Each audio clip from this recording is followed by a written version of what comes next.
All right, in this chapter, we're going to be talking all about fiche or microfiche as it's been referred to in the past. And just to catch you up if this is a new term for you, microfiche is a term that came many, many decades ago where if you needed to look up parts for a vehicle, you would go to some type of card index. You'd pull a little plastic card that had some images on it. You'd put it in a machine, and you would be able to then magnify those images and find the parts on a diagram. You might remember something like this in a public library if you used it to look up articles or something like that in the past. So that's what this process is. Of course, many decades ago, it was digitized to make it easier. So that's what we're talking about today and a little bit of overview of how to see what your configurations are, how to activate DX1 Fiche if you need to, and then some basic overview of how to use it within DX1. So let's get started about configuration, turning it on. If you don't have DX1 Fiche on, when you come to the parts and accessories module, you'll see that the tile is a little bit grayed out to say that you don't have it. And if you click it, it's going to bring you to an overview page, which is really essentially the same thing you'll see over here in dealership settings.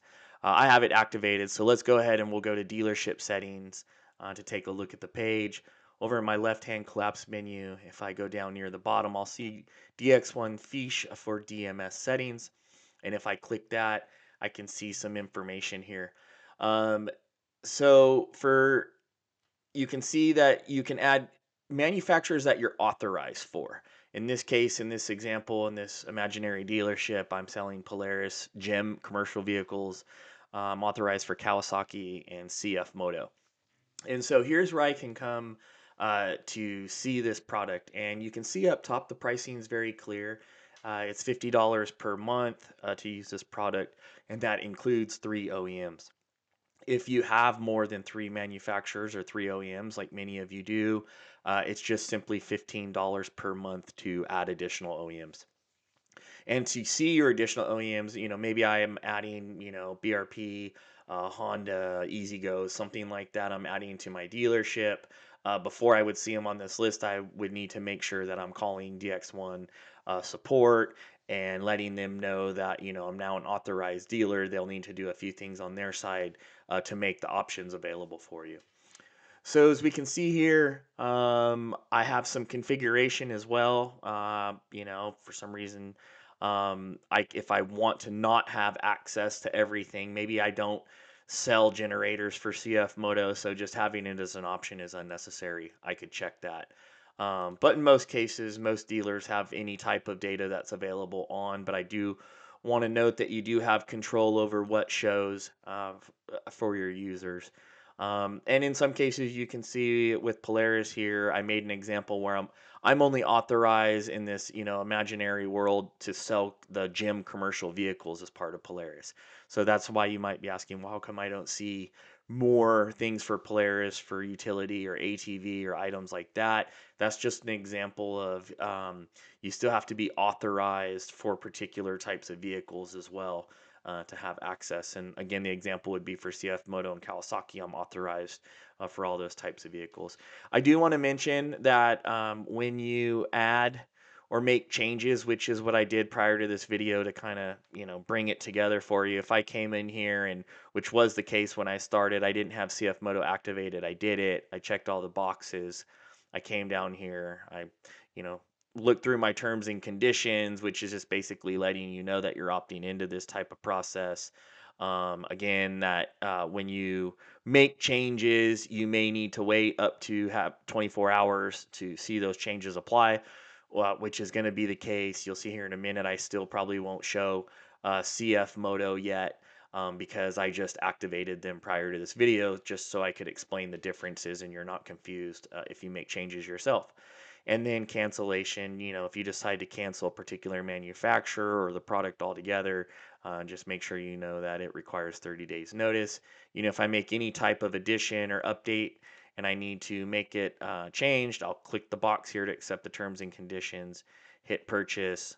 It's going to let me know, hey, you're getting ready to make some changes. It confirms that we've signed up for those changes and I can close this and they're here and they exist. It returns me to the dashboard. So that's an overview of where you can go, to activate the service, to configure the different vendors or manufacturers, OEMs you have, and what data you want to show. So now let's kind of shift into the high level view of how you can use Fiche. And there's a couple different ways you can do that. The first one is to go directly to Fiche. I can come here under parts and accessories, click this tile, which is going to bring me to the Fiche page. And again, this is where I wanted to mention. You notice I don't see CF Moto yet, and again, that's because I just added them prior to starting the video. I wanted to explain that. It's going to take 24 hours. In the real world, if I had come back here tomorrow morning, I will 100% see my CF Moto options. Okay, so in this case, let's go ahead and walk through some of just the basic buttons and functionality on the landing page for Fiche. You could also rearrange the view to browse by category. So commercial vehicles, golf carts, if I had off-road or jet ski or something along those lines, I could see my vendors under the category versus on this side, I'm just seeing by manufacturer and then the categories are under the manufacturer. So you can, configure that the way you want. You can also do searches for parts if you know a particular part number or a description, which is the default radio button here. I could say what manufacturer I was looking for, type of part number, and then it could show me a list of parts, which we'll kind of show you here in a minute once we have a part number. And then also you can see here those check boxes we saw in the configuration over in dealership settings is what we see here. So let's go ahead and take a look at Kawasaki golf carts. If I come over here, I can see that I have my different years. In this case, I picked, some data that's really easy for us to see without big lists. But if you were working with a particular manufacturer, you could see many years here. Once you find your year you want, you click on it. It's then going to open a list of models that we have from the manufacturer related to that year. And then I can pick the model I want. I can confirm with the customer it's the LE. I'll click that, and then that will bring me to a list of images. It's broken up in different components of how the machine is, somewhat looked at probably from an assembly standpoint, batteries, brake pedal and throttle levers, things like that. It's clearly lined out. You can also see we have the same type of um, uh, indexing over here for you to find stuff. In this case, it's in alphabetical order. Same thing out here. You can show or hide that if you just, come here and constantly just kind of scroll down and how you want to find it. You get a little bit of more, bit more screen space. So I'm going to do that for myself. That's how I like to do it. And then from here, maybe somebody needs to come in and get a battery or a decal. Let's say, they're coming in here and we can scroll in and zoom out. We can hit control and drag around here with our mouse, anything we need to do to see the images we want a little bit better, etc. If I need to add a part, there's a couple ways I can do it. And when I mean add a part, add it to a pick list that we either want to print for the customer or send to a parts invoice. I could come up here, I can click the part. It's going to say, hey, do I want to add it to a pick list? It's telling me that I need to required, and I can add that to the pick list. I also could have came down here and I could have added a certain type of item directly from here versus up here. Maybe one of these parts, the 14094, I can come down here and find it. 14094 is my reference number. I could have came over, hit plus here, kind of got there the same way. Again, say add to pick list. Now I do want to mention both in this screen and in the screen we have in the background, quantity available and on hand. This is all linked to your inventory. So as long as you have the public price file set up, authorized, which you should, reach out to our team again to make sure when you're adding vendors so that that stuff's configured right. You will be seeing accurate pricing and quantity on hand and available linked up in real time. So that's a big help, if you're just taking a call over the phone and you happen to be on this image and somebody says, well, hey, how many of those batteries do you have in stock? You can say, at the moment I don't have any. Hey, how much will that cost me? Wow, it's going to cost you about $4,000 per battery. So you can give them the information that way. Now, once you've added parts to a pick list, to access a pick list, you can go ahead and click here. And again, you can see here's the items that I've added to my pick list. Now you can see here, um, I've already added two previously, and I just wanted to show you how you can update items. In this case, I might have realized, oh, I only needed two, not four. I'd already had two on the pick list. Probably the easiest way is just to clear it by hitting X. You could go back. We could find our battery again, hit plus here, add it. When I return to my pick list, we can see that my quantity is updated down here for my battery. So once I've done that, now I'm ready. The customer says, hey, why don't you go ahead and put that on an invoice for me? I'd like to go ahead and get those parts ordered. They're going to pay you over the phone or something like that. You can say submit to DX1. And since we started from the fiche area, it's going to come in here and it's going to ask me, hey, what do you want to do with this pick list? In this case, I'm going to send it to a parts invoice. But another great way of using this tool is when you're building stocking orders for certain items. Rather than going to the ordering screen and typing in part number after part number after part number, you could just go to a particular image where those parts are, add them all to a pick list, and quickly submit them to the ordering screen. So that's just a little piece of advice. For this training side, we're going to submit it to an invoice. So I could say process, and you can see here it quickly saves me the time of going and writing those down or printing that out, opening an invoice, coming back over here and re-entering the information. And it brings in the quantity required. Even if I knew these part numbers and I typed them in manually, when you do that, it always defaults to a quantity of 1. But in this case, since you brought it from the fiche diagrams and there was a quantity required, it brought over the correct amount, which is really important to make sure that we're getting the correct suggestions or quantities to our customers.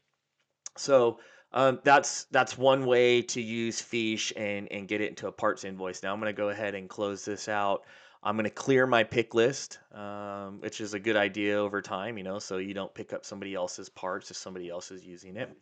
All right, so another way we can get to Fiche, and there's two ways we can do it. The first way we're going to look through is through a parts invoice. I don't need a customer or anything like that. If I want to look up those same type of parts, I can just click the fiche icon right there, right from in the parts invoice, and I could go through the process again. I could find my unit, my LE. I can go find my battery. I can click here quickly, add it to the pick list, view it, and then I could submit that to DX1, and it's going to tell me it's submitted. And since I already have the parts invoice open, if I go back, we can see that my battery is there. So that's a quick way to get to Fiche from a parts invoice and then send the parts to it, a parts invoice. Now, the last thing we're going to mention here, and let me clear my pick list again, just so as we're walking through the process, is when you do this from a service invoice, you can sometimes have some great benefits of doing what you just saw. In the case of work estimates or repair orders with DX1, you have to select a model. We already know here in this repair order that we have a model. So in many cases, some cases, you can click the fiche icon, and since it's linked to the model, you can see it already took me right to the unit. I didn't have to go and open fiche and go to Kawasaki and go to Golf Cart and go to 2025 and find the model. So just if you work in the service department a lot or you're building parts for repair orders or doing that type of work, definitely don't miss that feature because again, you can see it brought me here really quick. Again, I can go add my parts to a pick list, view that pick list, submit it to DX1. It's going to tell me it's done that.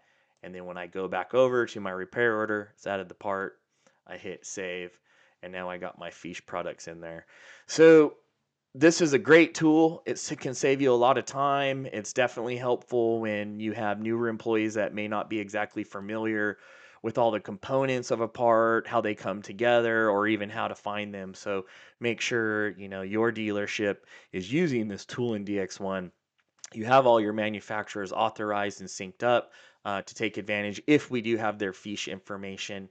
We covered how to find and how to sign up and do those different things and configure the categories. So make sure if you have any additional questions, you look at some of the help documentation or reach out to our support team.